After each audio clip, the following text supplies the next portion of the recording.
हा जो भूगोल आहे ना, हा भूगोल नीट समजून घ्या. हे वाढवण बंदरापासून तिकडे वरती जे आहे ना, त्याला लगेच लागून गुजरात आहे. यांचं पहिल्यापासूनचं डोक्यामध्ये जे होतं ना की मुंबई गुजरातला न्यायची, मग मुंबई गुजरातला न्यायची असेल तर काय करायला लागेल? पालघर जिल्हा ताब्यात घ्यायला लागेल, ठाणे जिल्ह्याचा भाग ताब्यात घ्यायला लागेल, या MMR रिजनचा भाग ताब्यात घ्यायला लागेल, तर मुंबईपर्यंत पोहोचता येईल.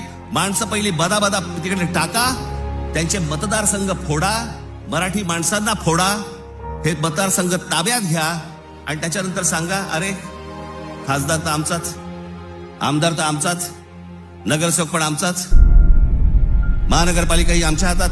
हे सगळं करून मुंबई गुजरातला कशी जोडता येईल याच्यासाठीचे हे सगळे लॉंग टर्म प्लॅन सगळे सुरू आहेत. आणि आम्ही बेसावत, आमच्यामध्ये जातीपातीमध्ये भांडणं लावली जात आहेत. हा मराठा, हा ओबीसी, हा अजून कोणी.